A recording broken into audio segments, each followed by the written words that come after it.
Hello YouTube and welcome back to the channel. Your boy is back, and as you can see, I got a quick banger for you today. I'm going to be doing the side markers on my Cadillac ATS. I know I've been missing in action for quite a bit, but I'll make a video on why I have been. Anyway, let's jump right into it. Today we're going to be replacing this guy here. It's pretty easy, straightforward and simple. There's a couple of little screws here, 1, 2, and 3 that you got to loosen up. You only need like 2 tools to do this job. Actually 1 if you get it in the Allen key style. I have a socket. This is a T10 Torx, and that's the tool you need to loosen up the screws. So I have 3 because when I opened up the side marker, okay, here it is here. We got the LED 2-row. This is gonna look pretty sweet. But anyway, when I open it up, inside is this guy here, and it hooks into the socket where the 194 light bulb used to go. It's stuck down inside the hole. I guess they did that for packaging purposes, so the little chip doesn't get scratched. So what I had to use was this guy here, a little pry tool, and pull it out. And of course your 3/8 ratchet connects to the other side of the Torx bit. But anyway, what I'm going to do, I'm going to set the camera up here and show you what all you have to do is basically you take those 3 screws out, and then it's clips. Let me see. Yeah, they're on here. See these 2 clips here, one there and one there. You push those in and the unit pops out. Fairly simple. Let's just jump right to it. I'm gonna cut the video and set the camera up, and we'll go from there. All right, YouTube, I got y'all set up on the tripod. As you can see, we have 1, 2, 3 Torx head screws that you have to loosen to get the wheel liner out. In all actuality, you only have to take this one out, but for filming purposes, I'm going to go ahead and loosen all 3. So I take the Torx 10 socket and the 3/8 ratchet to loosen it up. Start loosening them up.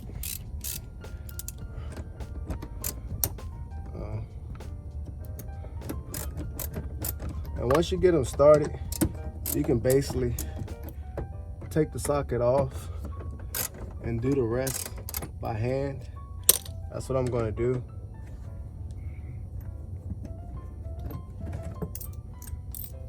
This mod is really simple. All right.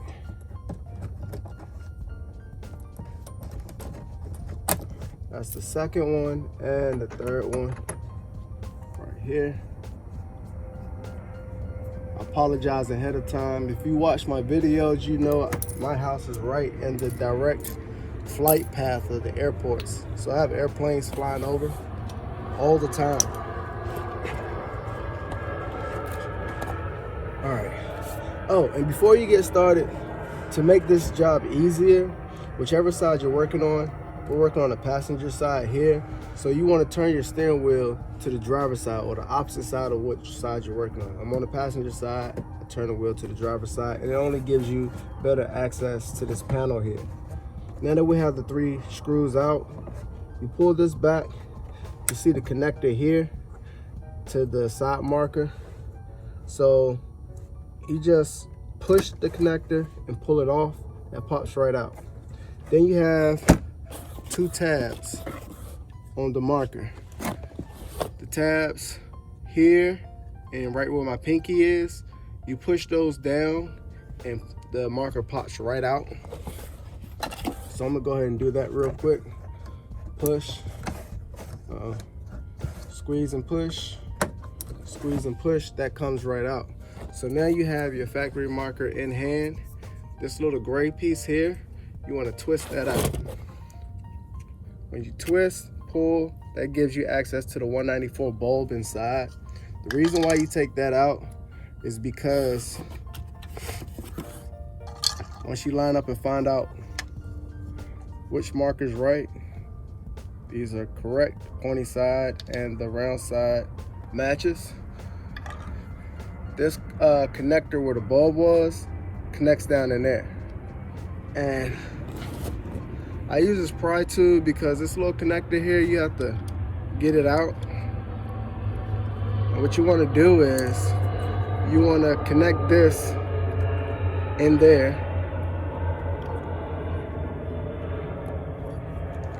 to get your connection. Once you get your connection, you push the piece in, twist, boom, you're all set. But because this is LED inside here, the connector will only work in one polarity. So what you want to do is before you even install it, go ahead and connect it. Go inside your vehicle, turn your lights on. If it's connected properly, this will light up. If not, it won't light up. And all you have to do is take the connector out, spin it around. Well, I'll show you. Because it's easier to show you than explain it.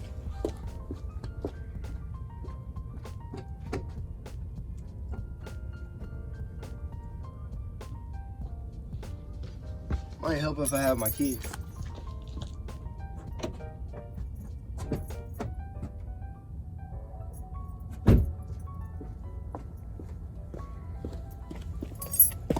All right, so the lights are on. I got lucky. It lit right up. Take it out. And usually this is true for most LED applications. I'm gonna spin it around and see if it doesn't work in the opposite direction.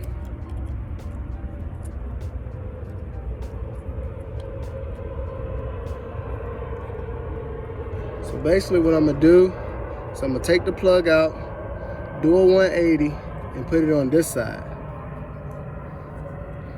And in theory, the way LED lights work, unless they have it set up a certain way, it shouldn't work now.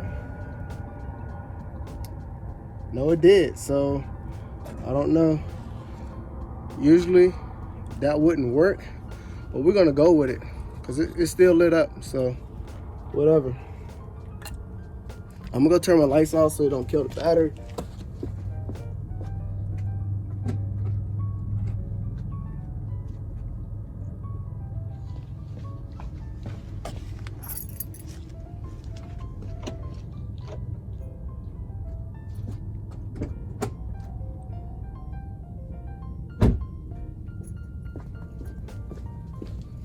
All right.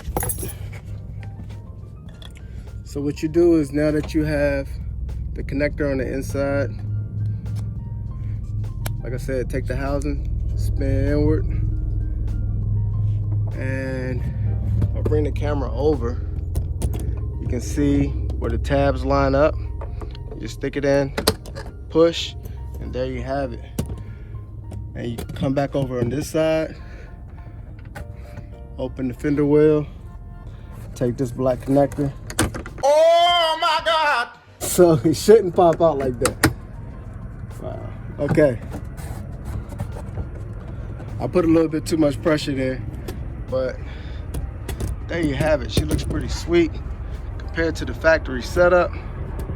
Let's go ahead and turn the lights back on, see what we got.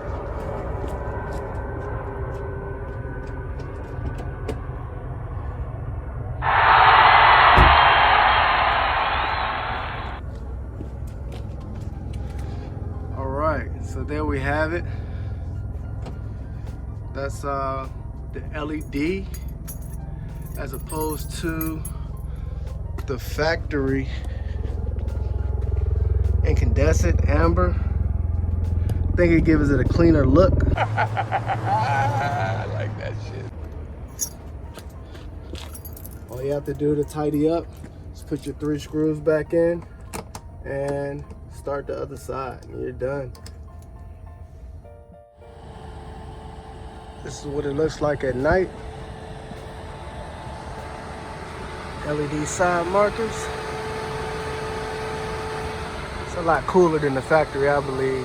I could have went with white. They do have it in the option for white, but I wanted to go with a semi factory look, so I got it in amber. Anyway, thanks for watching. Hope you enjoyed the video. Like, subscribe, comment, and I'll see you in future videos. Peace.